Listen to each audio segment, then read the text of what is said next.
Good morning. The Senate Committee on Commerce, Science, and Transportation will come to order. Welcome to today's hearing, Oversight on the Federal Communications Commission. The FCC plays a critical role in the lives of everyday Americans, from TV and radio broadcasting to cellular and satellite communications and internet connectivity. The Commission sits at the center of the services and technologies that power Americans' daily lives, that project American leadership and influence across the globe, and that form the backbone of our national economy. In other words, the Commission's work is kind of a big deal. So I am pleased that we are joined today by our witnesses, Chairman Carr and Commissioners Trusty and Gomez, for this important hearing, and especially pleased that they agreed to be here and that this is the first FCC oversight hearing this committee has held since 2020. I believe Commissioner Trusty was sitting right here staffing then Chairman Wicker at that hearing. And so, Commissioner, it is nice to see you have moved 30 feet to the other side of the dais. We have a lot of important ground to cover today.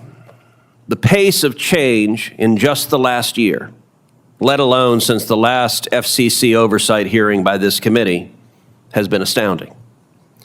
We've seen the deployment of 5G and early groundwork for 6G. Major advancements in the satellite industry, particularly the growth of low Earth orbit, high-speed internet, AI, and seismic shifts across the media landscape. And we've seen the enactment of President Trump's Working Families Tax Cut Act, which not only reinstated spectrum auction authority for the FCC for the next decade, but contained the largest single spectrum pipeline, 800 megahertz, ever enacted into law. This will raise billions of dollars for the taxpayer. It will stimulate billions more in private sector investment as U.S. companies bring faster and cheaper internet to more Americans. And it will lay the foundation for countless technological innovations. These benefits will be felt nationwide and indeed worldwide across multiple generations of Americans. On day one of the new administration, the FCC under Chairman Carr hit the ground running and already has an impressive list of accomplishments to show.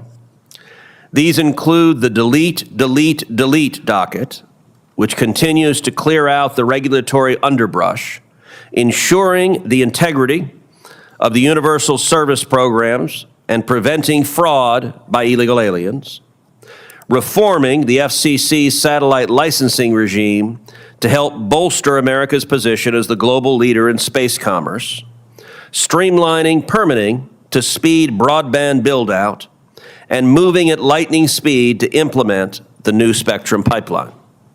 Already teeing up 100 megahertz of valuable C-band spectrum to be auctioned for commercial use in the near future.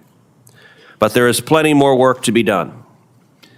Given the rapid pace of evolution in technology and telecommunications, it is a wonder that the legal regime governing these issues and the Commission's role in regulating them has largely not been updated since 1996.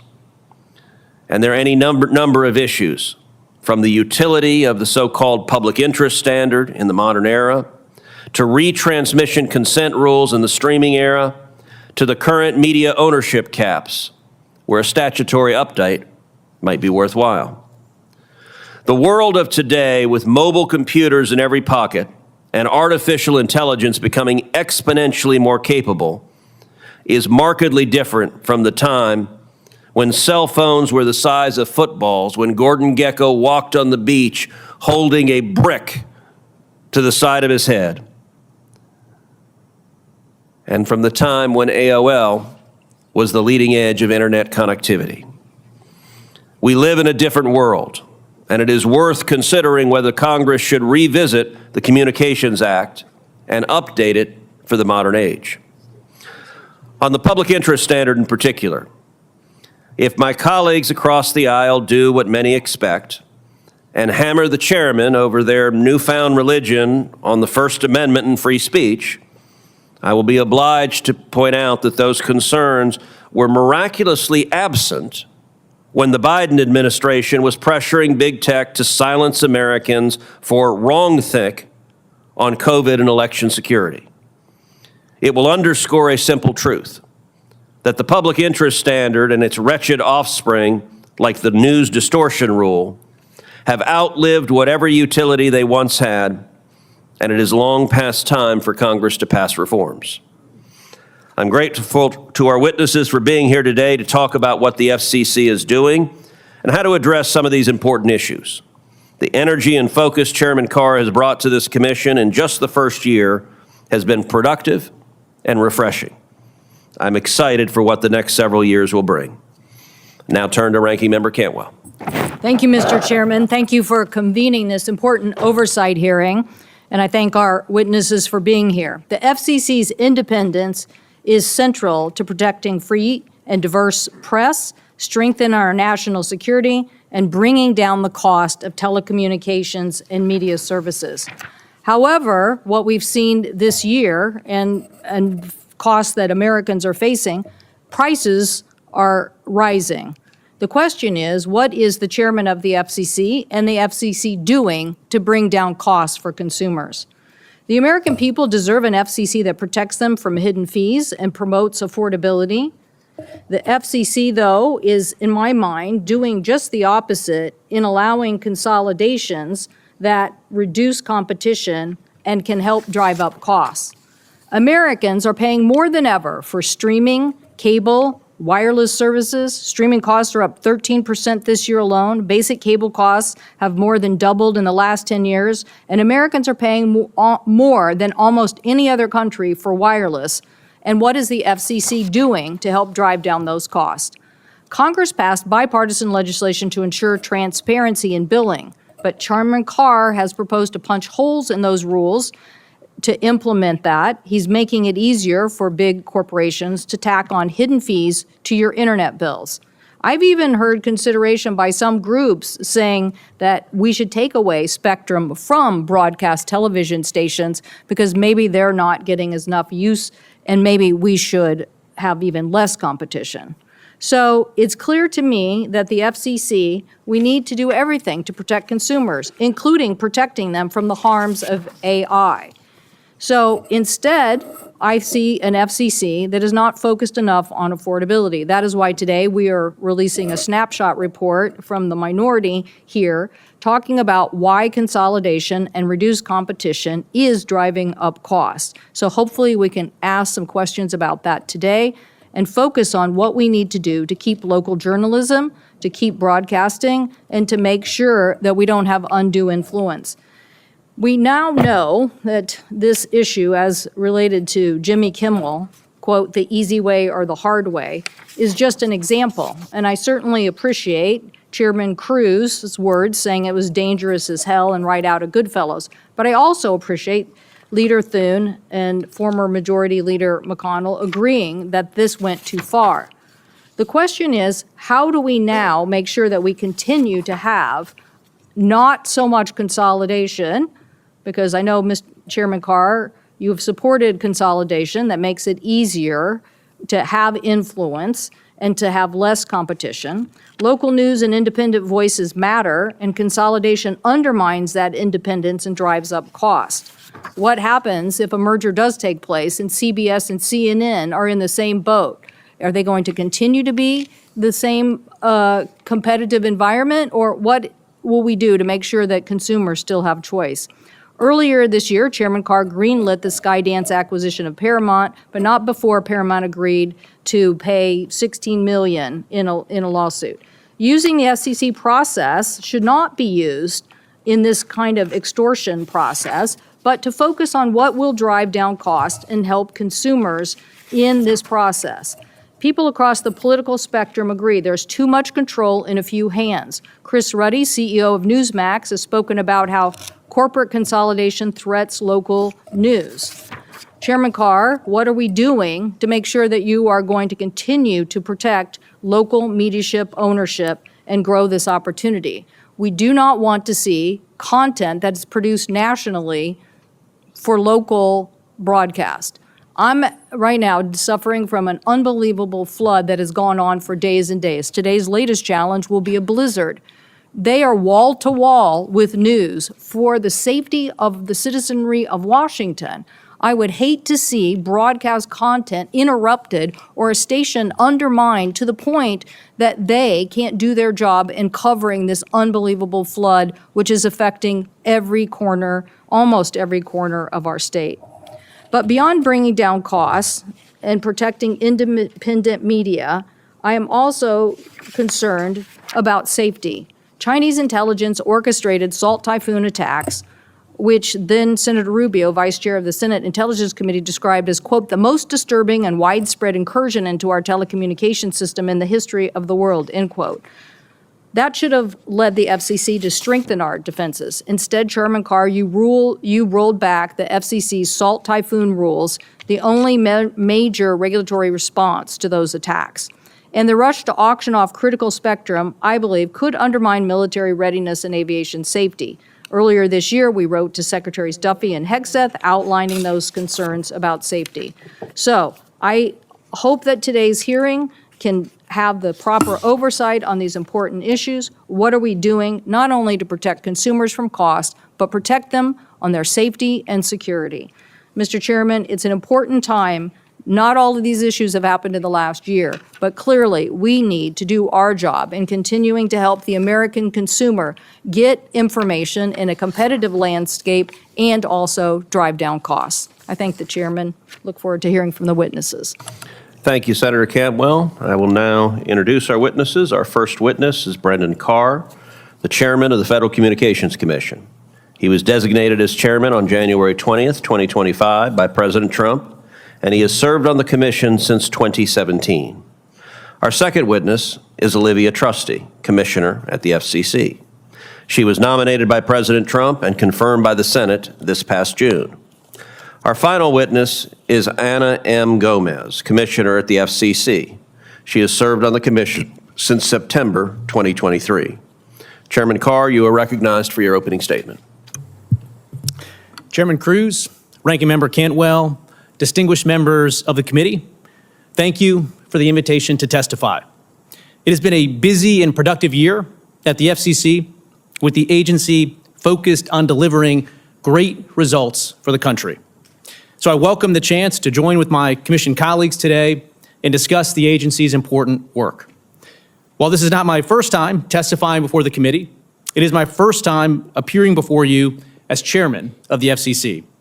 So I want to thank President Trump for the honor of leading this exceptional agency. I also want to start by saying how proud I am of the FCC's dedicated staff and everything they've accomplished for the American people. In my view, the FCC's public servants are simply the best in government. At the outset, I'd also like to applaud the important work that this committee has accomplished this Congress.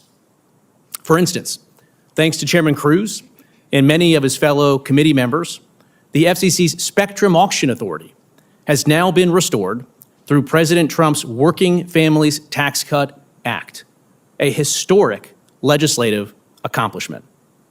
In terms of the FCC's work, the agency has been following President Trump's strong leadership, and we've moved quickly to execute on an ambitious set of reforms. We're advancing a Build America agenda, a concrete plan to unleash high-speed infrastructure builds, drive down prices for consumers, and restore U.S. leadership in wireless. We're reinvigorating the agency's consumer protection work, including new efforts to crack down on illegal robocalls. We're strengthening America's national security with work underway that tracks Senator Fisher and Senator Lujan's leads on the FACT Act. And we're empowering broadcasters to meet their public interest obligations.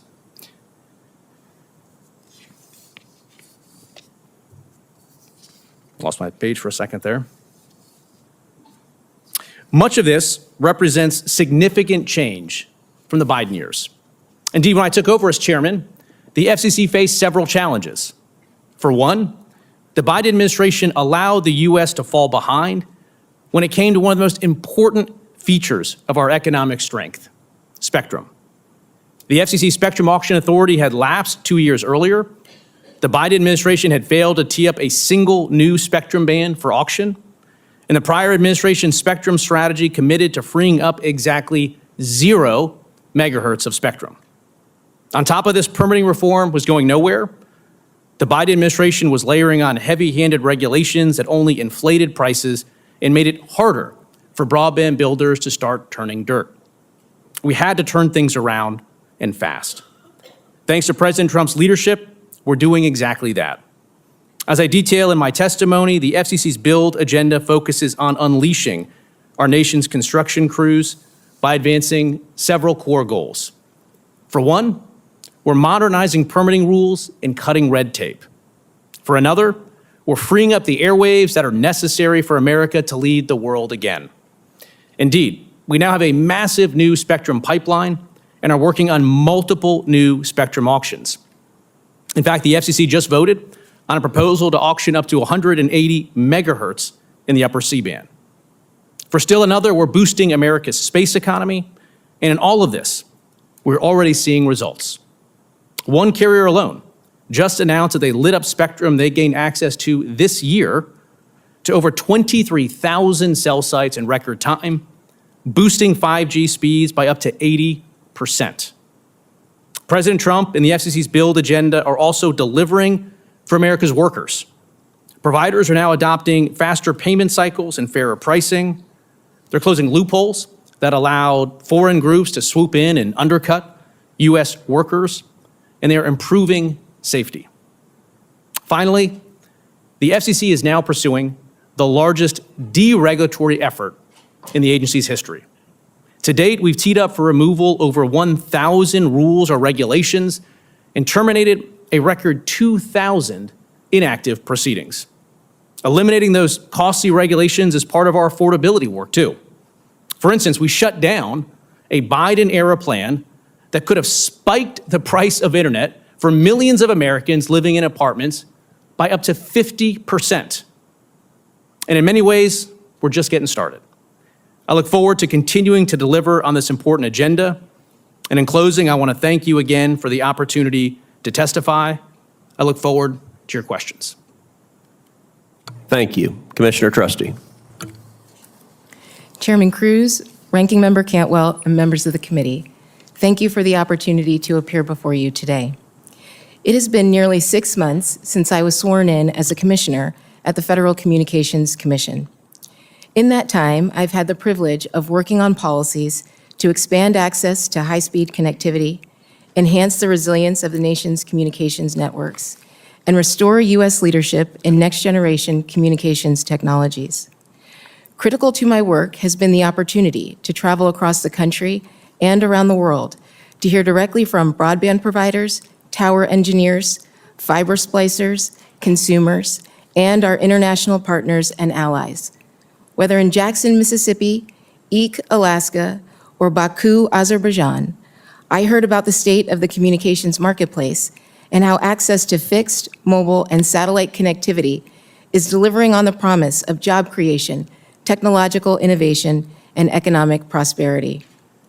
In Jackson, Mississippi, I saw how broadband is delivering quality, life-saving care straight into the homes of Mississippians across the Magnolia State. Doctors at the University of Mississippi Medical Center are treating chronic illnesses, managing high-risk pregnancies, and delivering mental health care by video to rural communities that would otherwise go without these essential services. In Bethel and Eek, Alaska, I saw how access to broadband is transforming lives. These Alaskan towns are home to some of the most rugged and hard-to-reach terrain, and broadband is enabling Alaska natives and non-natives alike to contribute to and benefit from the global digital economy while maintaining their treasured culture and way of life. And this fall, I traveled to Baku, Azerbaijan, to represent the United States at the International Telecommunication Union's World Telecommunication Development Conference. There, ministers and regulators from around the globe highlighted their progress on closing the digital divide within their nation's borders. They also used this forum to seek U.S. guidance and leadership on maximizing spectrum efficiency, building trusted networks and secure supply chains, and creating a regulatory environment that invites continued innovation, investment, and competition while protecting consumers and enhancing public safety. These are issues we confront at the FCC in almost every proceeding. They also inform the 3 priorities guiding my work: universal connectivity, network resilience, and U.S. leadership. Ensuring that every American has access to communication services has been the FCC's core mission since its founding. Following my confirmation, the Supreme Court affirmed the constitutionality of the Universal Service Fund. I commend the bipartisan, bicameral Congressional USF Working Group for taking the initiative to identify reforms to ensure the program's sustainability and continued support for the operation and maintenance of communications networks in rural and remote areas.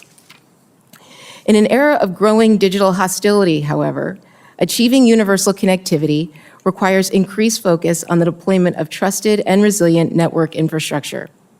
Our communications networks are the backbone of both our economy and our defense. From robocall scams to foreign-made network components to infrastructure vandalism and copper theft, the threats are evolving rapidly. Recent Commission actions to remove foreign adversary-owned labs from our equipment authorization process, to block illegal robocalls from exploiting American consumers, and to garner commitments from broadband providers to harden their network infrastructure will enhance network integrity while allowing us to maintain agility in responding to new and emerging threats. U.S. leadership in next-generation technologies, 6G, AI, emerging commercial services in space, and more, hinges on our ability to deploy high-speed and resilient communications infrastructure to every corner of the country. Thanks to President Trump and the leadership of Chairman Cruz and the members of this committee, the Commission's General Spectrum Auction Authority has been restored, along with the creation of a long-term spectrum pipeline. This positions America to lead in wireless innovation and beyond. Our continued success in technological advancement will ultimately be determined by a domestic and international regulatory environment that emphasizes innovation, competition, and global cooperation. Importantly, U.S. leadership isn't inevitable. It must be earned. I look forward to working with members of this committee and our interagency partners to ensure the United States is positioned to capture first-mover advantages in the technologies that will define the future of our economic and national security. Mr. Chairman, thank you again for this opportunity to testify. I look forward to answering your questions. Thank you. Commissioner Gomez. Thank you. Chairman Cruz, Ranking Member Cantwell, and the distinguished members of this committee, thank you for the opportunity to appear before you today. As Commissioner, my priorities have centered on expanding reliable and affordable connectivity to every community, maintaining U.S. leadership through smart spectrum policy, preserving localism in a vibrant media ecosystem, and ensuring first responders have the tools they need to reach the public when it matters most. These priorities reflect long-standing bipartisan goals, and they are the areas where I had hoped we would be spending our time and energy with a shared commitment to serving consumers. Instead, over the past 10 months, the Commission has taken a markedly different approach, one that has undermined its reputation as a stable, independent, and expert-driven regulatory body. Nowhere is that departure more concerning than in its actions to intimidate government critics, pressure media companies, and challenge the boundaries of the First Amendment. It is precisely because of these concerns that I launched a First Amendment tour earlier this year, traveling across the country to hear directly from communities. My goal was simple: to listen, engage, and to reaffirm that the FCC's work must remain grounded in constitutional principles and public trust. And I have found myself aligned with voices across the ideological spectrum, united by a shared belief that the First Amendment is fundamental to our democracy and worth defending, even when doing so is politically inconvenient. In that spirit, I want to thank Chairman Cruz for speaking out in defense of the First Amendment and for his continued engagement on this critical issue. One thing I learned during these conversations is that when the FCC strays from its core mission, consumers pay the price. That reality results in higher costs, fewer voices and choices, and missed opportunities to expand access across communications ecosystems. One clear example of where Congress and the Commission have been aligned is spectrum policy. I want to thank Congress for restoring our spectrum auction authority. This is an important step toward expanding capacity, promoting competition, and maintaining U.S. leadership in wireless innovation. When spectrum policy is done properly, it lowers costs for consumers and it fuels economic growth. Yet spectrum is only part of the story. Millions of households have faced rising broadband costs following the lapse of the Affordable Connectivity Program, with little action from the Commission focused on affordability or consumer relief. These missed opportunities reflect a troubling lack of focus on the everyday challenges consumers face in accessing and affording essential communication services. Beyond missed opportunities, the FCC has taken affirmative actions that have raised costs and reduced the choice for consumers. FCC actions contributed to the loss of a potential fourth competitor on national wireless front, weakening competition and increasing the risk of higher prices. At the same time, the Commission reversed the work it had previously done under congressional mandate to lower the cost of prison communications and chose to increase the cost of phone and video calls, leaving some of the most vulnerable families paying excessive rates to stay connected with loved ones. These affordability concerns are especially acute in the media landscape. The FCC has advanced plans that would allow billion-dollar media companies to grow even larger at the expense of local news and community-driven reporting. This push comes at a time when major media companies are already consolidating across broadcasting, streaming, and content production, raising serious questions about market power, editorial independence, and the future of community-based journalism. The national television ownership cap is established by law and reflects Congress's judgment about the importance of competition, localism, and viewpoint diversity. Efforts to sidestep that statutory limit present significant issues concerning the scope of the FCC's authority and the consequences for those it regulates and serves. Whether in broadcasting or streaming, media consolidation should not erode the independence of the press or diminish the voices of local communities. I've always believed that the FCC does its best work when it honors the needs of the people it serves. When the agency focuses on lowering costs, expanding opportunity, and protecting the ability of communities to communicate and to be heard, it builds public trust and produces real benefits for consumers. I look forward to working with this committee to ensure the FCC returns to that mission and continues to serve the American people with integrity and independence. Thank you, and I look forward to your questions. Thank you to each of you. Chairman Carr, let's start with free speech. I think you would agree that the FCC's public interest standard has been weaponized against conservatives in the past. In 2018, Senate Democrats tried to pressure the FCC to use the public interest standard to stop Sinclair Broadcasting Group from acquiring Tribune Media. In 2023, leftists sought to stop a routine renewal of a Fox-owned broadcast station over complaints about 2020 election coverage. Do you agree that that was wrong? Yes, Senator, I agree. And those are cases, in fact, where rather than following FCC precedent, the agency broke from it and did so in a weaponized way. Now, another area of agreement between you and I is that Jimmy Kimmel is angry, overtly partisan, and profoundly unfunny. That, sadly, is true for most late-night comedians today who seem to have been collectively broken by President Trump's election. Jimmy's remarks about Charlie Kirk were tasteless, and ABC and its affiliates would have been fully within their rights to fire him or simply to no longer air his program. That was their choice. But what government cannot do is force private entities to take actions that the government cannot take directly. Government officials threatening adverse consequences for disfavored content is an unconstitutional coercion that chills protected speech. This is why it was so insidious how the Biden administration jawboned social media into shutting down conservatives online over accurate information on COVID or voter fraud. My Democrat colleagues were persistently silent over that scandal. But I welcome them now having discovered the First Amendment in the Bill of Rights. Democrat or Republican, we cannot have the government arbitrating truth or opinion.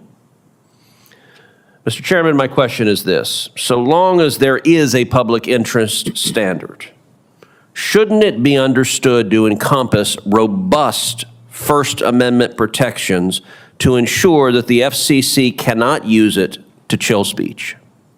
Yes, Senator, I agree with you there. And I think the examples you laid out of weaponization during the Biden years are perfect examples. The Fox case you mentioned was a renewal for a broadcast TV license, and petitioners sought to have the FCC not renew it based on content that aired on a separate cable channel. In the cable context, it's entirely different. There's no license, there's no public interest standard. So first and foremost, we have to make sure the FCC is hewing to precedent. Similarly, we saw Democrats in Congress write letters to cable companies pressuring them to drop Fox News, OAN, and Newsmax because they disagreed with the political perspectives of those cable channels. And there, again, it was cable. No broadcast license, no public interest standard. So the FCC has to write within the four corners of our precedents to be consistent with the Communications Act and the First Amendment concerns as well. I would prefer to be asking questions about the bipartisan work that needs to be done on universal service and broadband and spectrum, and I'll ask that in writing. But the events of this year moved me to focus on free speech and our democracy. Chairman Carr, in 2022, you tweeted, "Political satire is one of the oldest and most important forms of free speech. It challenges those in power while using humor to draw more people into the discussion. That's why people in influential positions have always targeted it for censorship." Yes or no, do you still agree that political satire should be protected speech? Yes, Senator. And whenever that satire or any other programming is over the public airways for broadcasters, there's a public interest standard, and there's a news distortion rule, a broadcast hoax rule, You answered a it. political You answered it. Yes, and I'm just opportunity rule. I'm going to go on. But that particular instance, too, had to do with speech on social media, where Biden administrations were trying to shut down political speech. Again, an area where there is no license, We'll get there's to no that. public interest standard. We'll get to that We in a want minute. Robust, wide open You know, speech. I believe, too, that there is no place in chilling political satire. But after Jimmy Kimmel's monologue, you went on a podcast and suggested that ABC should take Kimmel off the air, saying, "We can do this the easy way or the hard way." Those were your words. Do you think it is appropriate to use your position to threaten companies that broadcast political satire?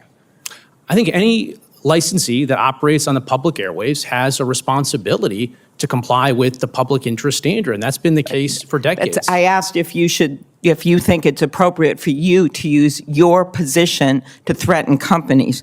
And this incident with Kimmel wasn't an isolated event. You've launched investigations into every major broadcast network except Fox. Is that correct? I don't know if that's true or not. We do have investigations going on NPR and PBS. We have a number of investigations that are ongoing. I think if you step back over the years, I think the FCC has walked away from enforcing the public interest standard, and I don't think that's a good thing. Okay, you brought up social media. So do you think it's appropriate for after a horrific murder and the stabbing of Rob Reiner and his wife, do you think it's appropriate for someone to say that it happened when they know better, reportedly due to the anger he caused others through his massive, unyielding, and incurable affliction with a mind-crippling disease known as Trump derangement syndrome? He was known to have driven people crazy by his raging obsession of President Donald J. Trump, with his obvious paranoia reaching new heights. Do you think that's appropriate for the President of the United States to do that? And if Jimmy Kimmel would have said that, would have you have threatened to take him off the air? Senator, look, Democrats on this dais are accusing me of engaging in censorship, and now you're trying to encourage me to police speech on the internet. I'm simply not going to do it. I'm just asking you. These are the kind of words, I think they are cruel. I think they hurt President Trump to say that kind of thing. I think it hurts him with trust from the American people. But this is the kind of stuff that's going on right now. And yet you are going after broadcast stations, except for Fox, and making threats. Senator, we are applying the law. Let's step back. Broadcast TV is fundamentally different than any other forms of media, whether it's cable or podcast or soapbox or man on the street. There's a public trustee model that Congress has set up. When you were on a think podcast, there should be no rules in place when it comes to tech platforms then? I think there's no public interest obligation. There is no license. Do you think we should change the laws? Here's one. There's no Last news week, President Trump came out with this dangerous and likely illegal AI rule that preempts all the states from doing anything to try to save people, whether it is kids that are being exposed to content they shouldn't see, or fentanyl, or political videos that are lies. So do you think Congress has the authority to preempt state laws, or do you think President Trump and the agencies, like yourself, have the authority to preempt state law when it comes to the internet and safety with AI? Well, when it comes to AI in particular, there's an executive order. It asks the FCC to initiate a proceeding. We're going to initiate a proceeding. We're open-minded on where that goes. But look, if you want to step back and talk about weaponization, we saw that for 4 years in the Biden administration. Senate Democrats, including Joe Democrats. Biden is no longer president. You are head of the FCC, and Donald Trump is president, and I'm trying to deal with this right now. So I would ask you, Ms. Gomez, what are the risks of the commission trying to preempt state laws, particularly when there are no federal guardrails, because our colleagues, despite some good efforts, refuse to pass any kind of even minimal rules when it comes to AI? What are the risks of the commission or a president then trying to preempt state laws that can legally put state laws in place? Thank you, Senator. I believe that the FCC has very dubious authority to actually preempt state laws in this case, because without a comprehensive federal framework, there is nothing for the FCC to preempt. The Communications Act did not actually talk about artificial intelligence or provide authority to the FCC to do this preemption. So I'm very dubious of our authority to do so. That said, we have sought comment on this. Okay, thank you very much.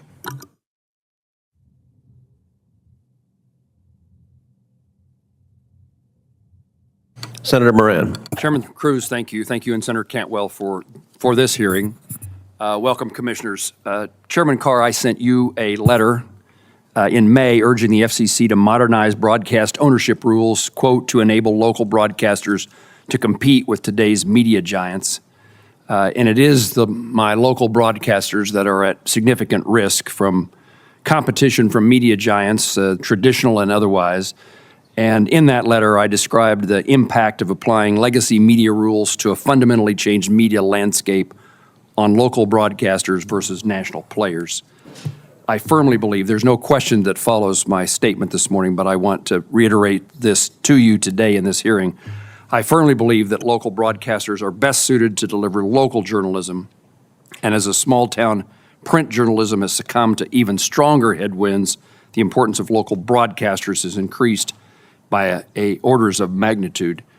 Across Kansas, local broadcasters are hugely important and provide the news, the weather, the sports, and we need to make certain that their viability is enhanced by ownership rules that the Commission has talked about and considering. Thank you to all the commissioners. Thanks to the committee for conducting this hearing.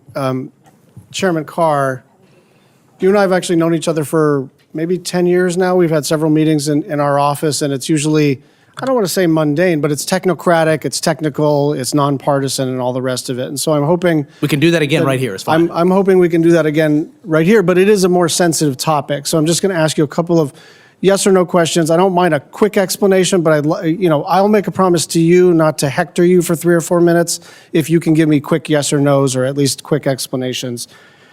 Chairman Cruz said, I think it is unbelievably dangerous for the government to put itself in the position of saying we're going to decide what speech we like and what we don't, and we're going to threaten to take you off the air if we don't like what you're saying. Do you see this issue the same way as the chairman? Well, my position on this is pretty clear. We have a public interest standard that Congress has put into the law, and there's a number of very specific rules and doctrines that flow from that. The broadcast hoax rule, the news distortion rule.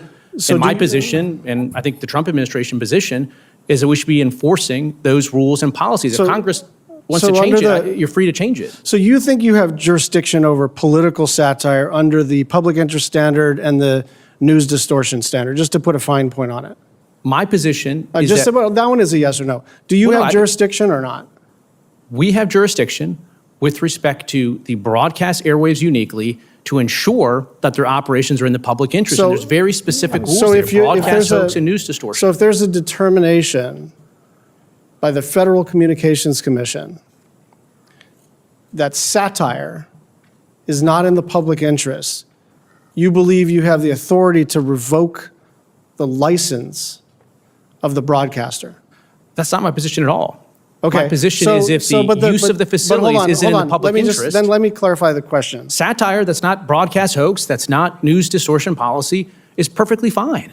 So, But I also don't understand the conversation about what satire are we talking about? Where was there satire? We're not doing the questions in this direction. What is the FCC's standards for making this kind of evaluation about whether news has been distorted? My understanding is that this has been used 8 times. The chairman, and I think he's right, is saying like this is rarely invoked. And there's a reason for that, because yes, we have a statute that governs what the FCC is supposed to do, but basically the FCC has decided we need to get out of the business of refereeing what is offensive. And if something is indecent or obscene, that's one thing, right? If they're violating the terms of their broadcast license, that's another thing. If they just say an awful thing on the air, it seems to me, Chairman, that's not your jurisdiction. And I know you're quick and you understand this law backwards and forwards. I understand. I remember you when you were counsel for Chairman Pai. So I don't doubt your ability to race right into how the architecture of the originating statute. But I'm asking you, do you think it is appropriate for you to have an opinion at all in your official capacity about what a comedian says, as offensive as it may have been? Senator, my job is to implement the law passed by Congress. And Congress has said that broadcast is fundamentally different, that there's a public interest standard. And Do you there's think there are decades any of precedent on this? Do you think there are any conservative commentators or conservative comedians or conservative satirists that ever say anything offensive that you would consider investigating? I'm not looking at things that are offensive or awful, to use your words. I'm looking at things that are consistent with our public interest rules and regulations. That's the full And, scope and of in what we're what looking way? at. So I'm a little confused because it seems to me that in subsequent conversations, I forgot after Ted and John Thune and Dave McCormick and others said, "Oh, this seems like a little much for you, Chairman," that you went out and you said, "That was fake news. I didn't do that. This is fake news. I am not doing that. I'm not going after Jimmy Kimmel." And now you're saying you have a perfect right to go after Jimmy Kimmel, and I'm wondering which one it is. No, two different things. Democrats at the time were saying that we explicitly threatened to pull a license if Jimmy Kimmel wasn't fired. That never happened. That was nothing more than projection and distortion by Democrats. What I am saying is any broadcaster that uses the airwaves, whether radio or TV, has to comply with the public interest in it. And licenses are not sacred cows. Yes, you can do things to lose a license. But if we want to change that, that's up to Congress. And one idea, for instance, is why don't we put all the broadcast TV licenses up for auction? And if people want to buy them without the public interest obligation, they can do that. But look, there was a bargain here. I mean, you're kind of tiptoeing through the tulips here, right? Because what you actually said is they have a license granted by us at the FCC that comes with an obligation to operate in the public interest. We can do this the easy way or the hard way. These companies can find ways to change conduct and take action, frankly, on Kimmel, or there's going to be additional work for the FCC ahead. Chairman, my final comment is I have actually enjoyed our relationship. I have praised you behind your back as a solid, someone I disagree with, but solid, knowledgeable person. This stuff, at least up until the last year, has been out of character, and it will not age well. And it will not age well on the conservative side of the aisle and the liberal side of the aisle. This is not American FCC behavior, and I'm hoping we can recalibrate. So let me try to understand this. Did you have an issue when Senator Markey told the FCC to investigate Sinclair for their news activities? Was there any issue raised there? I'm going to allow this because I was tough on you. You did ask me a question. This is the first time I've ever going to respond to a question from a witness. I did not sign that letter. Commissioner, or Chairman Carr, I appreciate the work, and it's interesting to listen to the debate over the broadcasters in terms of consolidation and everything. I mean, I have a view similar to what Senator Moran expressed in that in the rural areas, our local broadcasters are so essential. And he even mentioned the top three: weather, sports, local government, and they're to try to preserve that local news. As we've seen what's happened to our newspapers, our broadcast is so very important. We just had a food drive, and our local television providers, did this and publicized it so that it was much broader and bigger than it would have been without that local flavor and that local input and involvement. So a number of senators wrote to you to ask that the FCC, what you're doing to ensure that our local broadcasters are able to compete in this changing landscape. And I think he mentioned that as well, and he mentioned the letter. What is the update on the ownership rule proceedings that the commission has started since we sent the letter over? Well, thank you, Senator. We are, very open-minded as to how to resolve that proceeding. We haven't made a final decision yet. I think this is actually one area where I heard some strong alignment between me and Ranking Member Cantwell on this. She talked about the importance and value of local news, particularly when there's natural disasters. Right. One of the things I'm trying to do with our media policy as a general matter is to re-empower those local broadcasters to invest in local news, because what's happened over the years, we've had a consolidation of power into what are national programmers, Comcast, Disney, and others.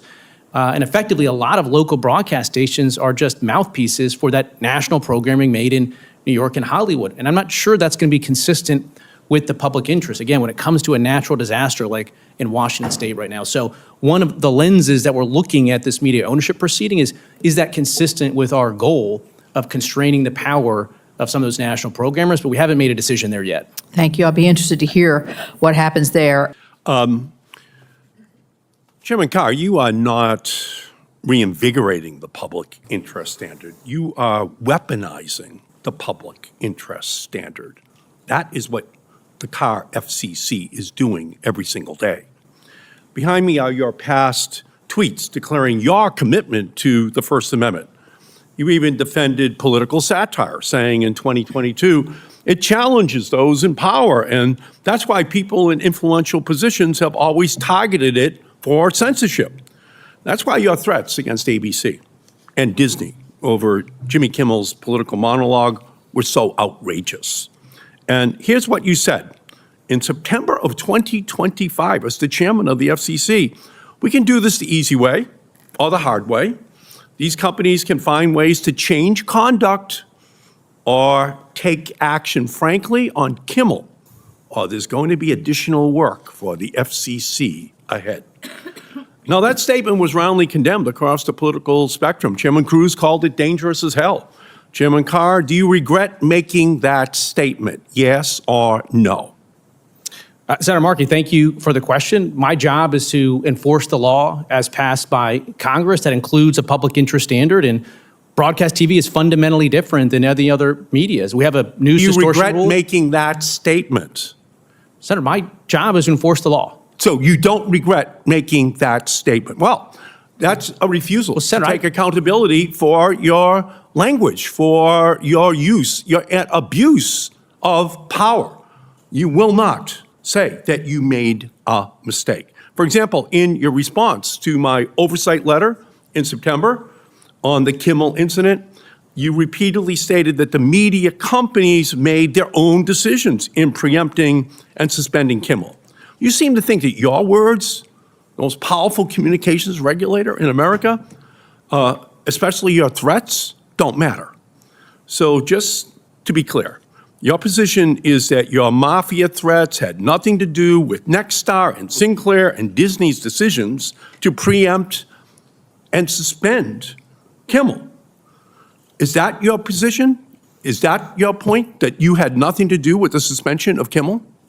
Senator, you look at the evidence, the express statements by every single company involved, from Nexstar to Sinclair to Disney, as recently as last week, is that they made these business decisions on their own. The record is clear on this. And again, you're refusing to take accountability for your own words. You intimidate the companies They do what you want, and then you say, well, it was up to them.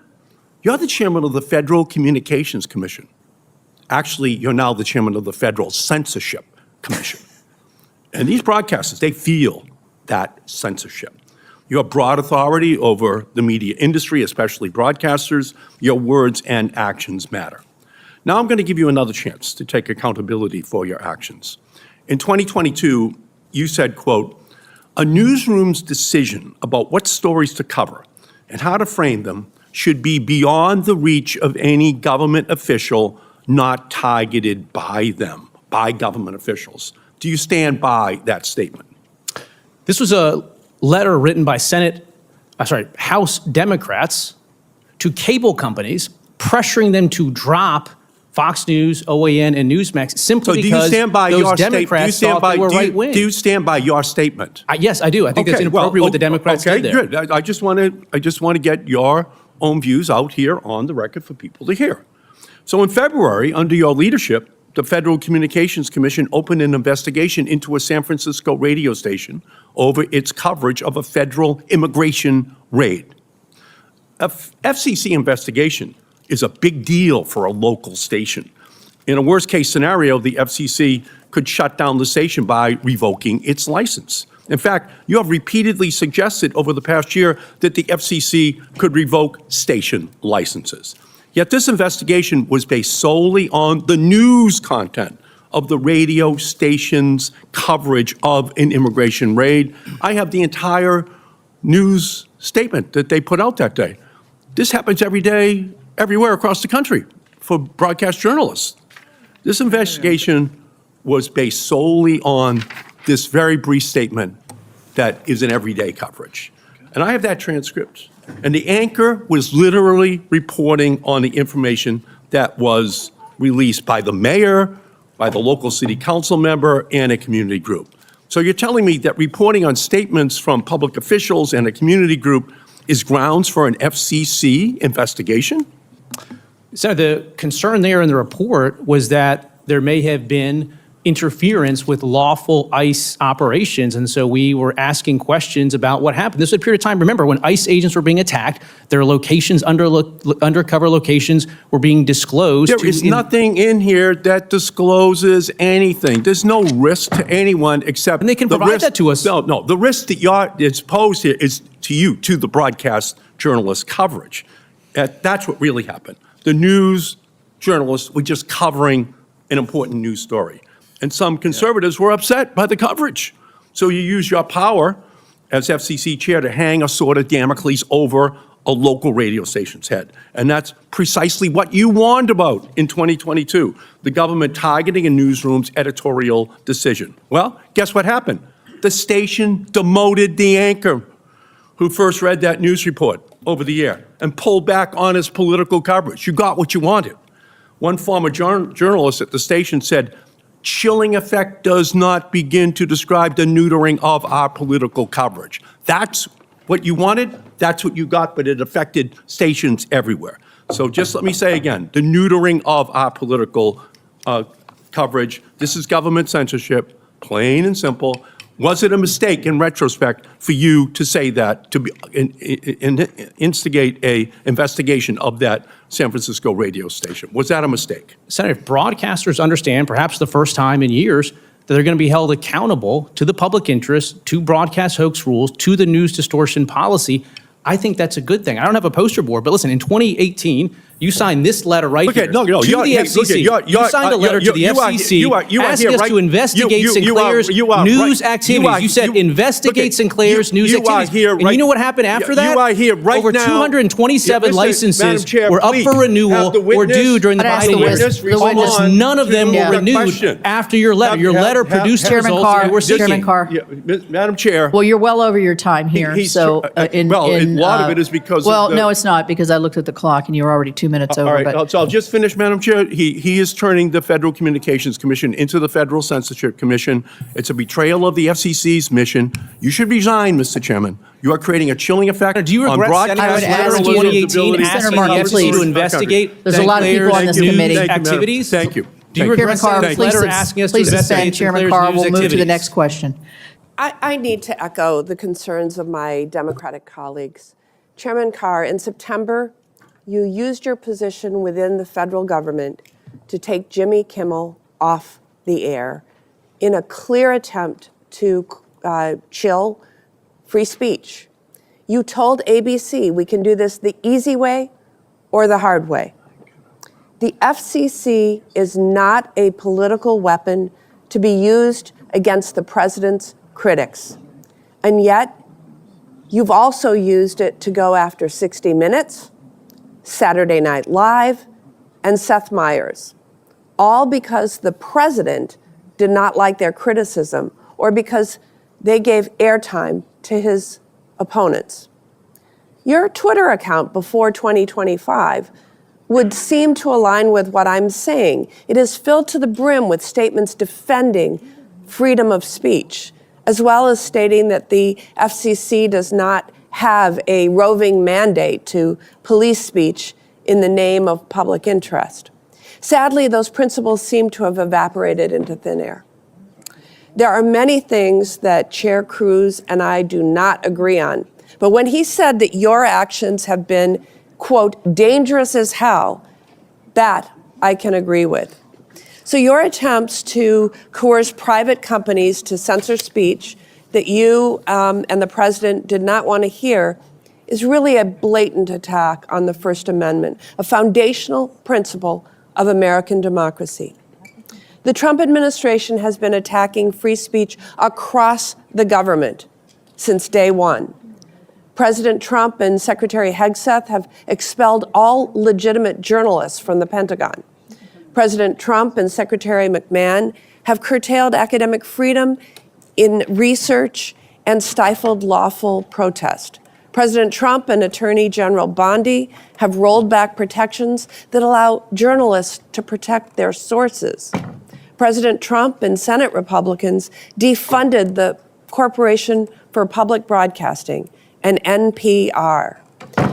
You've become a parrot for President Trump and diminished the independence of the FCC. The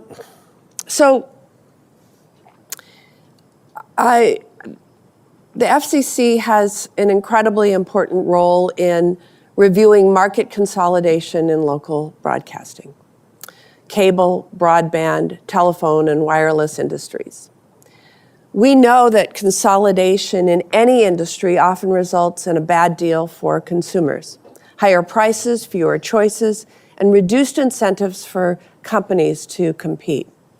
Chairman Carr, you have repeatedly signaled your desire to use merger reviews to force companies to enact policies favored by the Trump administration.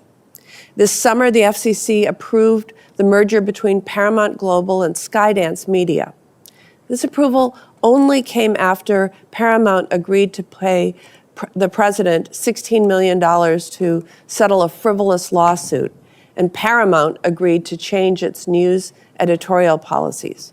And then just this month, the FCC approved AT&T's purchase of U.S. Cellular's wireless license just one day after AT&T terminated their diversity, equity, and inclusion, or DEI policy. If the timing of this announcement was not suspicious enough, Chairman Carr, you took to X to boast about AT&T's decision. Commissioner Gomez, you voted against both of these mergers. Can you share why you opposed them? Thank you for your question, Senator. I have had strong concerns about the strong arming by the FCC of these companies using its power over these merger approvals and transactions in order to delve into what's really private employment matters, completely unrelated to the transactions themselves. Traditionally, when the FCC has concessions as part of a merger review, it does so to address a harm that is caused by that particular transaction. The Paramount transaction had this voluntary concession to appoint an ombudsperson reporting to the president of Paramount to police concerns about bias and content. That is completely unprecedented. And I know what my colleagues would say. There was an ombudsperson in the Comcast merger. That ombudsman's job was to make sure that the corporation did not interfere with news decisions of the news division. That's completely different than saying you're going to become a bias monitor. So I had strong concerns about us using our authority in order to demand these types of concessions from the companies. Thank you. I yield back, Mr. Chairman. Thank you. Senator Blackburn. Thank you, Mr. Chairman. Chairman Carr, I want to chat with you for a minute about the new form of payola, or showola, as some of our entertainers in Tennessee call it. And what has happened is broadcast stations use events in exchange for airplay. And they particularly like to couple this with threats of reduced airplay if the band or the artist cannot give them these free events. Now, in the opinion of so many of our musicians, that violates the FCC's payola rules. And I know that you have looked at this coerced performance issue and wanted to know if you have any update and if you could speak to that for a moment. Well, thank you, Senator, for your leadership on this. Historically, there's been a law on the books that prevents radio stations from accepting or seeking unreported payment of money or any other compensation to influence airplay, the time that music is played on the stations. One concern that you brought to my attention early on, including through a letter earlier this year, is that a lot of radio stations are holding music festivals, and the concern that's been raised is that they are effectively pressuring musicians, that could be, ones that are well off or ones that are just getting started, to perform for free under threat that they may suffer airplay on radio stations if they don't do that. I think that's a concern. We issued an enforcement advisory right after being aware of this from you, and we are going to be and are investigating some issues around this. Thank you very much for that. Thank you. Senator Lujan. Thank you, Mr. Chairman. Chairman Carr, yes or no, and please, yes or no, is the FCC an independent agency? Senator, thanks for that question. I think that yes or no is all we need, sir. Yes or no, is it independent? Well, there's a test for this in the law, in the key portion of that Just test. yes or no, Brendan? The key portion of that test Okay, is... I'm going to go to Commissioner Trusty. So just so you know, Brendan, on your website, it just simply says, man, the FCC is independent. This isn't a trick question. Okay, the FCC is yes not... or no? Is not. Okay. Is not... So is your website wrong? Is your website lying? Possibly. The FCC is not an independent agency. Okay, can I read this to you? The FCC's mission on the homepage of the FCC, man, an independent U.S. government agency overseen by Congress. Is that factual or is that a lie? The FCC is not formally an independent agency. Is this true or is this a lie? I'm happy to answer your question. Okay. The sine qua non of independence is being removable by the president. Chairman, I have a little bit of time. I'll get back to you, The FCC is not an independent agency, formally speaking. Appreciate you saying that and being honest with the American people. Commissioner Trusty? Senator, thank you for the question.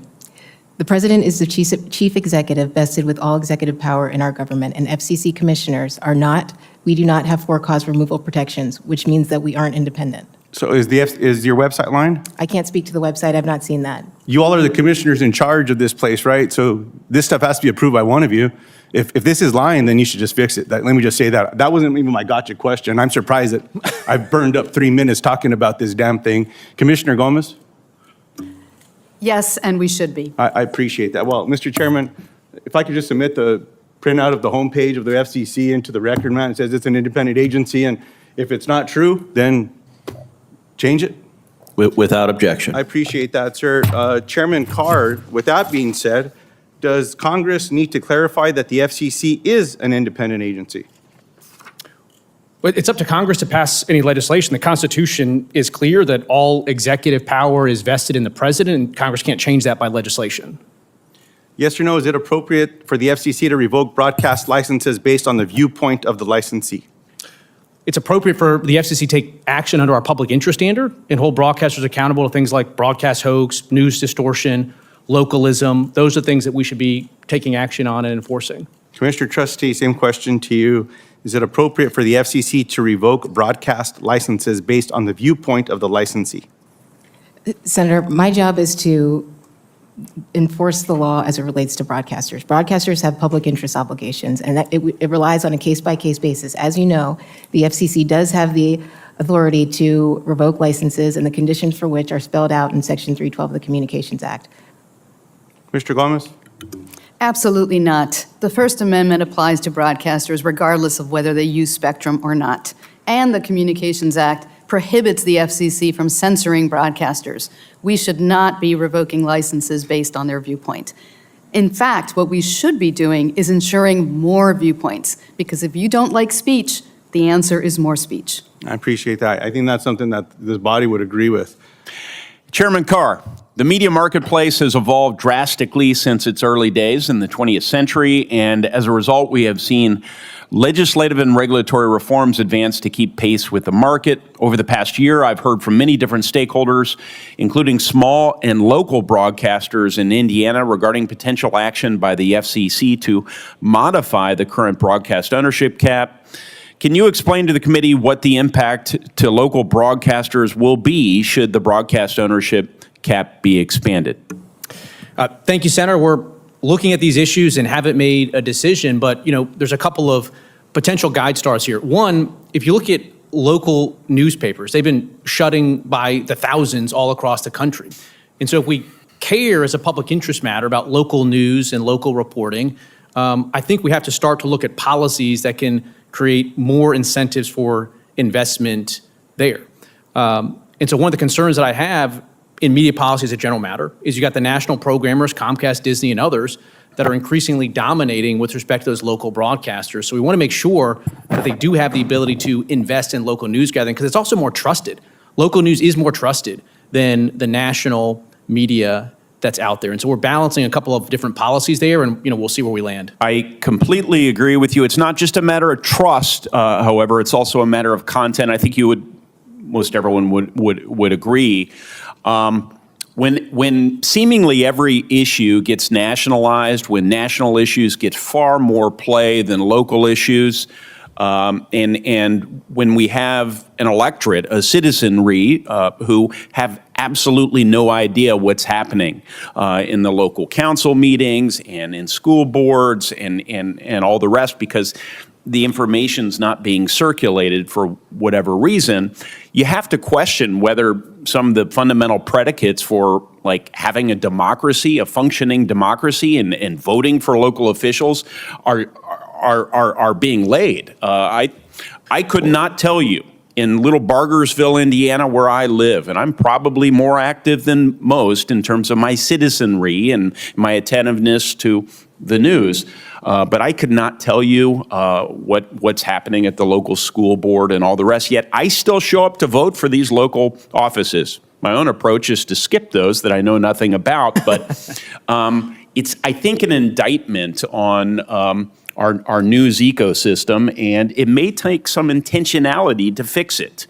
Senator, this is one issue we're looking at too, is you look at to turn the TV, in the evening hours, again, a huge percentage of that time now is programmed by the national programmers, again, out of New York and Hollywood. And so one idea that we're looking at is how do we empower those local TV stations to reclaim more of that nightly news time for actual local news and programming, and we're looking at ideas for that.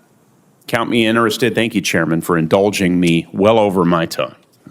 Thank you, Senator Young, and I will say I'm glad the Senate does not follow your philosophy on voting. If senators did not vote on things we know nothing about, there might be a number of votes without a single yay or nay cast. Senator Kim.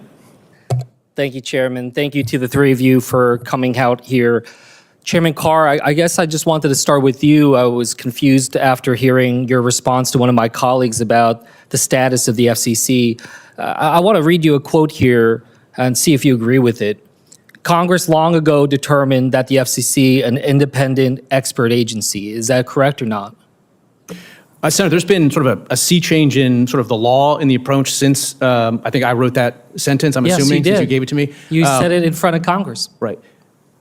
The view has been that the Communications Act was passed in 1934, 1 year before Humphrey's executor, and so Congress did not include in the Communications Act for-cause removal of FCC commissioners. So I can be fired by the president for no reason or any reason at all.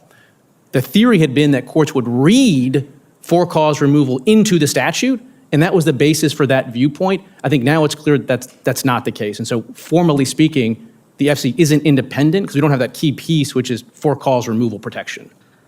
So when you're talking about all power vested in the president, I mean, I just want to read this a little more because you're saying not just that it is an independent agency, but you're saying that Congress did not want these technical decisions to be made in a haphazard manner or based on misinformation or short-term political interests. You specifically said it placed the authority outside of the executive branch for a reason. So you were not just stating what was the law at the time. You were stating the benefit that comes with the independence. So I guess I'm just trying to get a sense from you. If you don't think that the FCC is independent, then is President Trump your boss? President Trump has designated me as chairman of the FCC. I think it comes as no surprise that I'm aligned with President Trump on policy. I think that's why he designated me as chairman. But ultimately, Do you consider him your boss? Ultimately, well, President Trump designated me as chairman. I can be fired by the president. The president is the head of the executive branch. The decisions of the commission. So he's your boss. Look, the decisions of the commission are going to be based on a vote of the three of us right here. So there are some things that are different about that. And our decisions are going to be based on the facts and the law and the record. You swore an oath when you came into your job, right? Does the oath have the word president in it? Senator, again, I'm not tracking this line. What I'm saying is every decision Do you we remember make, the oath that you took? Yeah. You swear an oath to protect what? Sir, every single decision What we is make it that you're protecting? in this job we're based on the facts, Constitution of the law, and United record, States. I'm just, look, consistent, this is not consistent a with test the here. Constitution. I'm just trying to get a sense of how you're trying to operate here. So I guess I'd just like to be a little bit more direct here. Have you ever had a conversation with the president or senior administration officials about using the FCC to go after critics? Well, first of all, Senator, I don't get into the specifics of conversations that I have Okay, with well, the let me president. reframe it then. Would it be appropriate for the president or senior administration officials to give you direction to pressure media companies? Look, Senator, I'm not going to get into hypotheticals. What I can tell you, Well, again, look, is the decisions easy by the answer commission. is no. The decision of It's the not a hypothetical. It's literally just trying to determine whether or not you are understanding your job being belonging to the American people. Trump is not your boss. So the the- American people are your boss. The basis and for here's the just one example I want to the give on basis this. for the This is commission why- decisions are going to be based let me on finish, a vote of Let the me three of finish us. my comment here, okay? The reason I raise this is because whether or not you had that conversation in the Oval Office or on a phone call, what we do is we see it all out in front. On August 24th, Trump wrote, ABC and NBC fake news. They are simply an arm of the Democratic Party and should, accordingly to many, have their licenses revoked by the FCC. I would be totally in favor of that because they are so biased and untruthful and an actual threat to our democracy. So this is not hypothetical, like you said. He did intentionally try to pressure you and direct you to be able to use your power in the FCC against media companies that he thought were biased against him.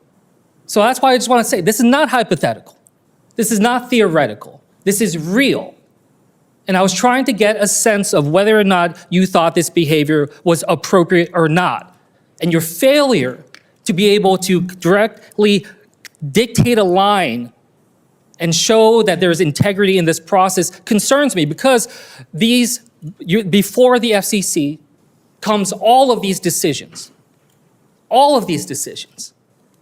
And when you cannot tell me directly that Trump is not your boss, that the American people are your boss, I do not trust you that you can make these decisions with the independent mind that is needed directed by Congress. And with that, I'll yield back, When we make Chairman. decisions at the commission, it's a vote among the three of us. It's a product of the three of our votes, and we all can suggest edits and change items, and you can see for yourself the bases in reasoning for it. So would it That's be subject to appropriate judicial then scrutiny. for the president to try and remove and replace any commissioner because he disagrees with the decisions made by that commission? The president can remove any member of the commission for any reason or no reason I at know all. that, but do you think that's appropriate? It's up to the president to decide. Okay, well then we got your answer. With that, I'll yield back. Thank you. So I would note Senator Kim asked multiple questions about whether it is appropriate for politicians to try to pressure the FCC to silence their critics? My answer to that is unequivocally no, but that happens to be my answer whether those politicians are Republicans or Democrats. And I'd like to now enter into the record a letter dated April 11th, 2018, and it was directed to the then chairman of the FCC, Ajit Pai. And it says, "We write to express our grave concerns regarding Sinclair Broadcasting Group's conduct. This conduct affects its fitness to hold its existing broadcast licenses and its fitness to acquire even more broadcast licenses through the proposed merger with Tribune Media Company." And what the signatories of this letter was concerned about is that Sinclair had their local anchors warn the populace of the dangers of, quote, one-sided news stories plaguing our country. In other words, Sinclair spoke out against bias in journalism. Apparently, our Democrat colleagues did not like that, and in writing, they urged the FCC to strip the licenses and block the merger. And this letter is signed by Maria Cantwell, by Patty Murray, by Ron Wyden, by Richard Blumenthal, by Bernie Sanders, by Tammy Baldwin, by Tom Udall, by Elizabeth Warren, by Ed Markey, by Tina Smith, by Jeff Merkley, and by Cory Booker. And so I am going to enter this letter into the record without objection. It is so entered. And I would point out the principles ought to apply to both sides evenly. I appreciate your comments. Can I say a quick rebuttal here? I just want to say this is another attempt to muddy the waters. Chairman Carr's threats to companies he directly regulates are not the same thing as a letter from Congress requesting an agency examine a matter of public concern. Members on both sides of the aisle frequently write similar letters. That's the proper oversight role of Congress. As one example now, Secretary of State Rubio and other Republican senators wrote to the FCC in 2022, urging the agency to thoroughly scrutinize a proposed sale of Spanish language radio stations, concerned it would, quote, silence political viewpoints. So I hope my colleagues, we stop trying to distract from the clear and present attacks right now upon our First Amendment. Chairman Carr's targeted threats against the licensees he directly regulates, and we can hear from Chairman Carr without further delay. So Senator Kim is factually incorrect. This letter is calling for the FCC to block the licenses, to block the merger, because the Democrats who signed this disagreed with the content on that station. And the difference, I was on that committee then. When this happened, I spoke out against it at the time.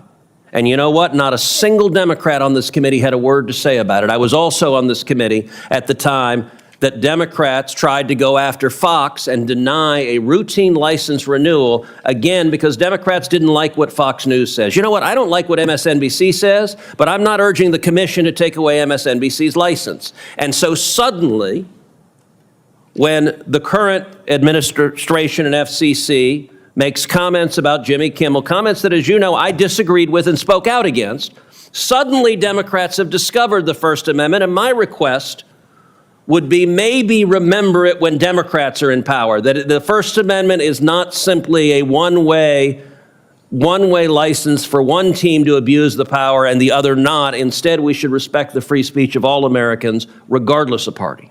I agree with that statement you made. A lot of what you just said, I was not on the committee at that time, and I hope going forward, as I am on this committee with you, that we can work together to show that we do this regardless of who is violating, that we try to show that integrity to the process. That would be a wonderful development. I hope so as well.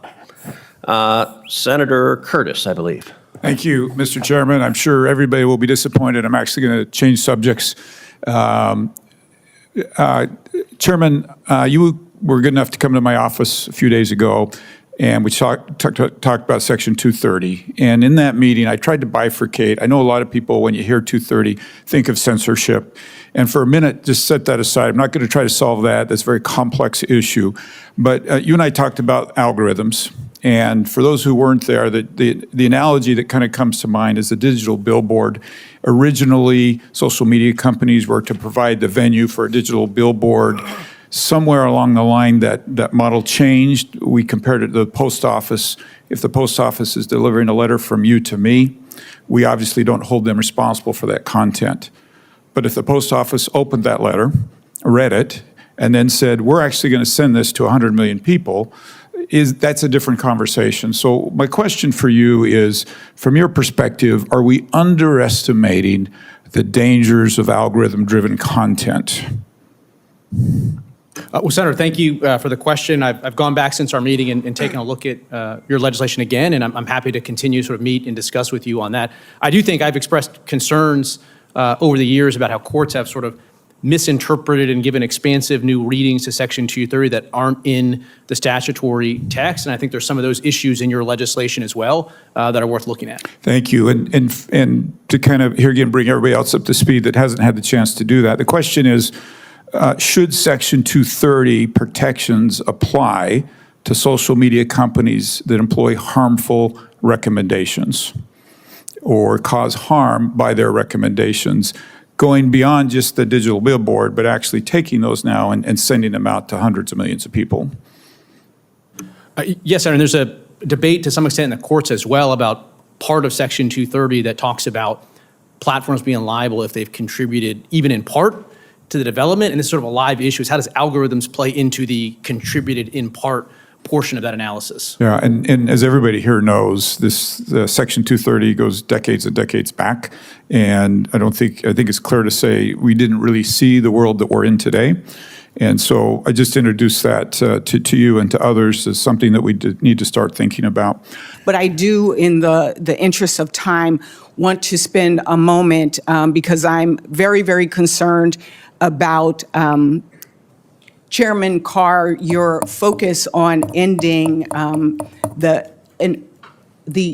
that you, Mr. Chairman? It was. Mr. Chairman, if you will give me a point of personal privilege, because every single member before me went over time, like every single. Briefly, please. And, Thank you. I think you'll submit that for the record. Thank you.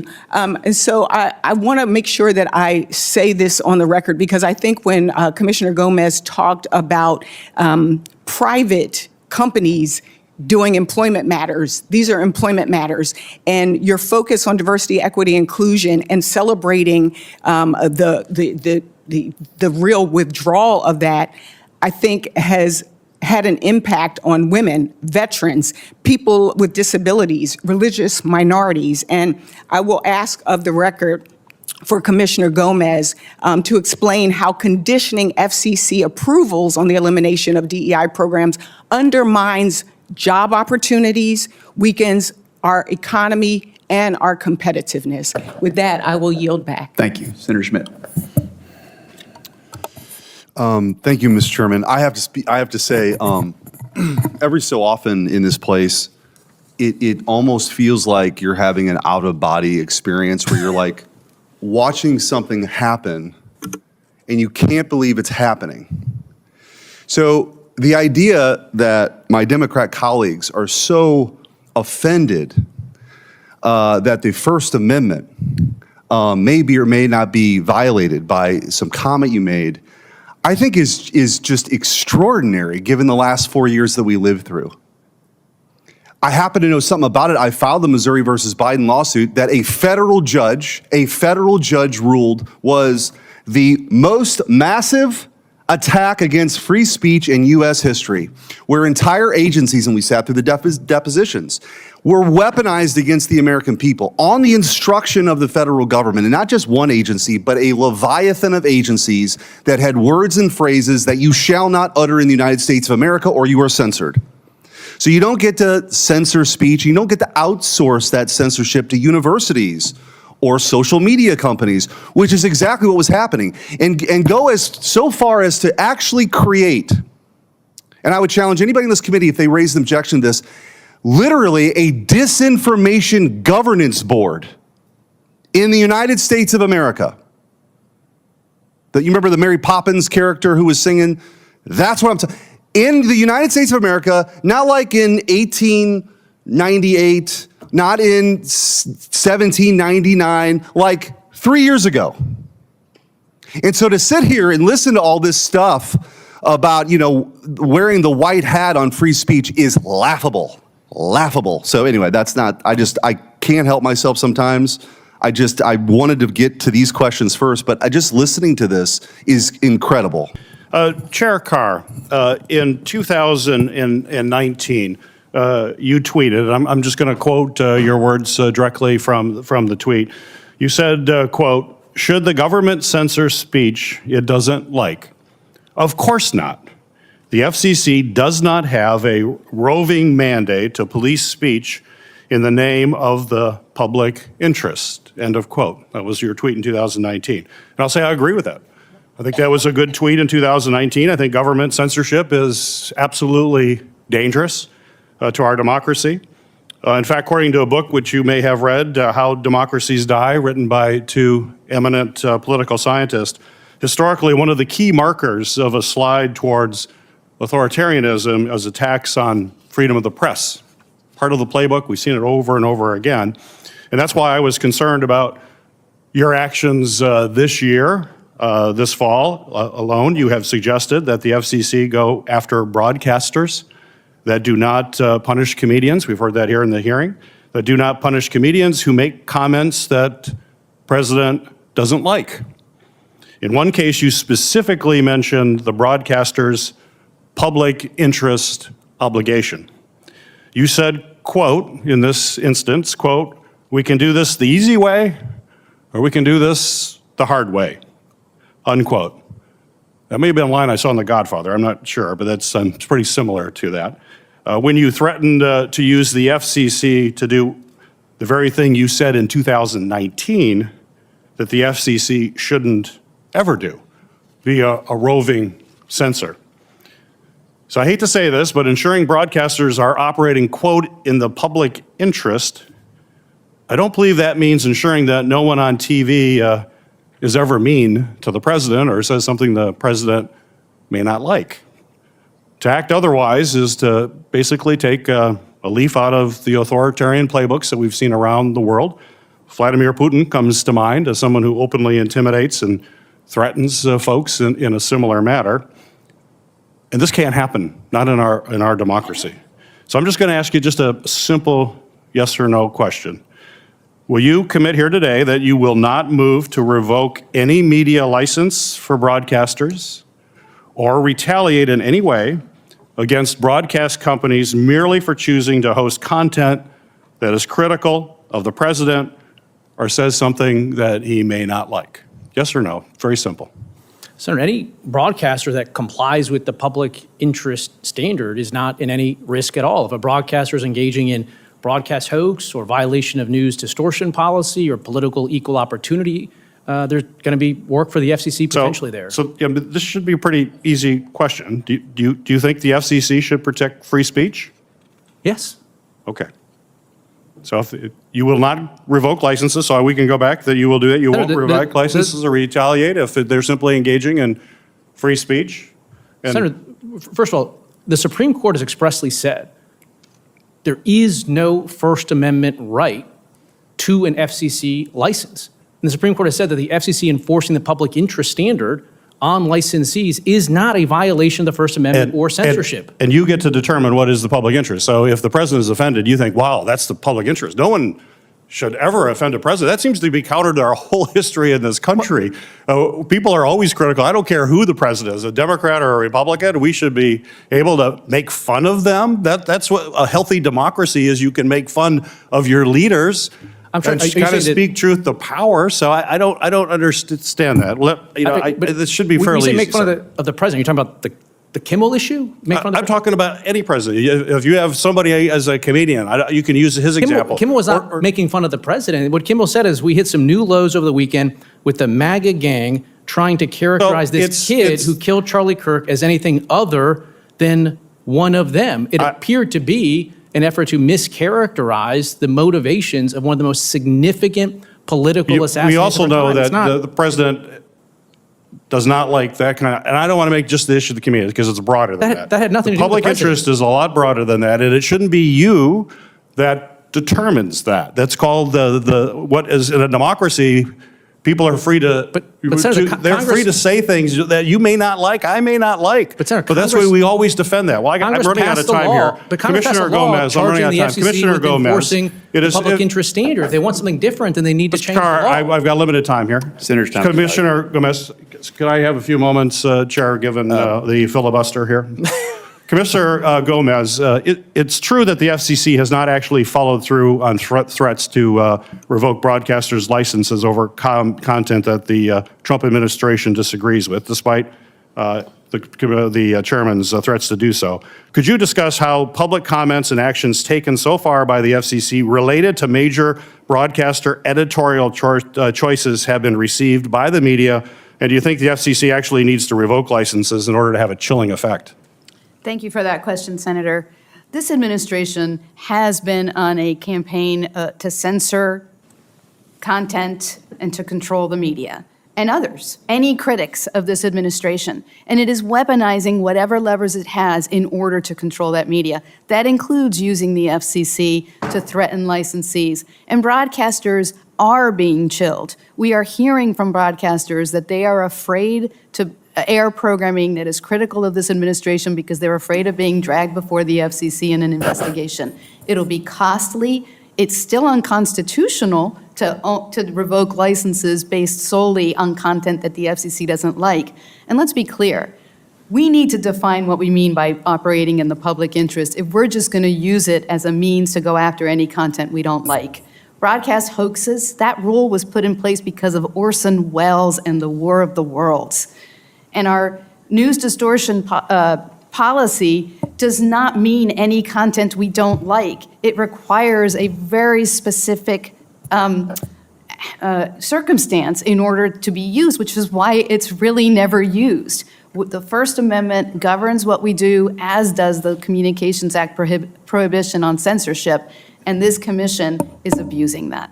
Thank you, Senator. Senator, look, if broadcasters are hesitating today before running broadcast hoaxes or news distortions or rigging or slanting, It's my time. I think I that's a didn't good direct the thing. question to you. I want to remind the witnesses here today that the Constitution stands. The Constitution overrides regulatory bodies. The First Amendment is what we base our communications on. The Constitution and the Bill of Rights stands above all. I'm going to build a little bit upon what Senator Peters talked about and others did too, because I am worried about a threatening environment for our media. And so I will say, following Jimmy Kimmel's monologue on September 16th, Chairman Carr, you publicly said this: we can do it the easy way or the hard way. Now, maybe you like movies, maybe you don't, maybe you've never seen The Godfather, but we all have. So I'm going to just ask an additional question, and I want you to clarify yes or no, please, because my time is limited here. Was this an implicit threat to ABC and its affiliates to take Jimmy Kimmel off the air, or ABC and its affiliates face consequences, such as losing broadcasting license or having proposed mergers blocked? Is this how government works now? The threat of losing your license? Yes or no, please, because I have more questions. Senator, thank you for the question. I was very clear. There was no threat in there to revoke a license. Yes or no, please. Was it a threat to revoke the license? Was it an implied threat to invoke? There was no threat to revoke a license there. What I'd been talking about was the FCC's news distortion I'll take that as a policy. no, please. Thank you. Thank you. Thank you. I appreciate that. I'm going to move on to another question about edited interviews. Earlier this year, you reinstated a closed FCC inquiry into CBS News for alleged edits of an interview with Kamala Harris that Donald Trump claimed was done to help her. Many interviews are edited to fit in a time frame of the news program. This is nothing new. CBS News ended up paying Donald Trump millions in a settlement over its dispute. Earlier this year, it came to light that Fox News also edited an interview that Donald Trump did last year in the middle of a presidential campaign, in which he was asked if he would release the Epstein files. The edited interview ends after Trump says, yes, I would. But the unedited version shows Trump hedging his support for releasing the files. So, Chairman Carr, yes or no, please, given that this edit by Fox News was clearly meant to make Donald Trump look good right in the middle of a presidential campaign, will you commit to opening an investigation into Fox News for its deceptive editing of this clip? Again, yes or no, please, because I have questions for the other witnesses. No. No. So, you're an elected bureaucrat. You're deciding that some investigations should go on and others shouldn't. And are you basing this solely on the target, or are you basing this, what are you basing this on? Can you answer that question? This was clearly edited. Why is one edit fine and one edit not? in the middle of a presidential campaign? Senator, it's based on the law. The Fox News interview was on cable. There's no public interest standard. There's no broadcast hoax rule. There's no news distortion. There's no role for the FCC there. Well, I think there is a rule for fairness, and the American public understand what's fair and just, and that You think the there's same a broad rules fairness rule that we apply. should apply at the So FCC to cable companies? I'm going to go on to merger threats, then, Chairman Carr. Is there a law that directs the FCC to consider editorial conduct when reviewing mergers? Yes or no? Because I have a follow-up question there. The FCC's job under the Communications Act for reviewing mergers is to make sure that they're in the public interest, and that's the standard that we apply. And so, can you clarify for us the lens through which you review public interest? Is there a set of principles? Is there a set of something that is applied the same equally and to every single a merger that you look at? Are you using the same template? Because if you're not, then I have concerns with that. So can you share with us how you consider editorial conduct when you're looking to approve the mergers that, well, maybe they'll get them, maybe they won't, based on what, your personal opinion? Well, again, the standard is the public interest standard, and the FCC's decisional document approving mergers walks through all of the standards. It applies them, and it's right there in black and white for everyone to do, and we apply normal precedent. So, for instance, we have I want to ask accepted Commissioner commitments Gomez, on... though, if on- Congress passed a law, so if we passed a law based on this, directing the FCC to consider editorial conduct in a merger review, would that law violate the First Amendment and be considered unconstitutional? In all likelihood, yes, the law would violate the First Amendment because the First Amendment protects against government interference with editorial decisions. Do you think that Nexstar made decisions regarding its editorial comment because it was concerned that the FCC might not approve its merger with Tegna, if it aired content that the Trump administration opposed? I think that it was trying to curry favor with the administration by preempting Jimmy Kimmel when it did. Do you think the FCC used merger approval? They use merger approval as a lever to exert pressure on media corporations to threaten free speech in our democracy? Without a doubt, the FCC is leveraging its authority over mergers and enforcement proceedings in order to influence content. Thank you. Well, if I could just add real quick to that answer. For a witness here, sir, we ask the questions. Thank you. My time is up. I think it's on to Senator Hickenlooper. Thank you. Senator Hickenlooper. Thank you, Mr. Chair. Thank you all for your time, your service. The United States is remaining a global leader in innovation, including AI. I think that's a goal that is broadly bipartisan. As a former governor in Colorado, I recognize that states are rightfully the laboratories of democracy. The President's recent executive order on AI directs the FCC to consider withholding funds to states that have AI laws that could be in conflict with stated goals. Obviously, I think the FCC does have a role in how AI is involved in managing communication networks or blocking robocalls. I think it's questionable at best whether the FCC can regulate how AI models are used or developed. So let me start with Commissioner Gomez. Does the FCC have explicit jurisdiction under the Communications Act to preempt state AI laws? Why or why not? The Communications Act does not grant explicit authority to the FCC to preempt AI laws. I'm dubious of our authority simply that to be able to preempt AI laws simply because telecommunications carriers use AI in their networks. I think that what we would need in order for the FCC to have preemption authority is for there to be a comprehensive federal framework of AI regulation that grants that authority to the FCC. Exactly. Chairman Carr, do you state or perceive AI laws that have been enacted in states like Texas or Utah? Do these raise concerns for you? Thank you for the question, Senator. I agree with you that I think we want the United States to continue to be the global leader when it comes to AI. In terms of the FCC, there's an executive order that asks us to initiate a proceeding to determine whether or not to adopt federal reporting and disclosure standards for AI models and whether that would preempt conflicting. And we'll start that proceeding and we'll take comment on all sides of the issue. Well, would that mean that the FCC could withhold universal service fund funds from states that are, these are the funds that are meant to help low-income consumers and rural hospitals, schools with their connectivity? Could those funds be interrupted as a consequence of this? Well, the issue I've heard raised there is with BEAD funds, which are going to be administered by Commerce. I have not heard that with respect to FCC USF funds at this point. Okay. And then the last question for you, Chairman Carr. In 2021, the Marshall Fire really devastated Boulder, Colorado, forced countless number of families to evacuate their homes. The Marshall Fire and numerous other disasters across the country has really shown a bright light on the key role that the federal government and first responders play in distributing key information during these types of emergencies. Oftentimes, that information saves lives.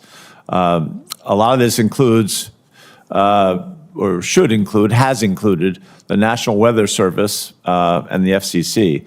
The Marshall Fire spurred action at the FCC, which we appreciate, to improve the location accuracy for how wireless emergency alerts, WEAs, are delivered to Americans. And I think that action is welcomed. More work needs to be done. But just to make sure our communities receive timely information during disasters, what message would you share, Chairman Carr, with Americans on the FCC's work to improve these wireless emergency alerts?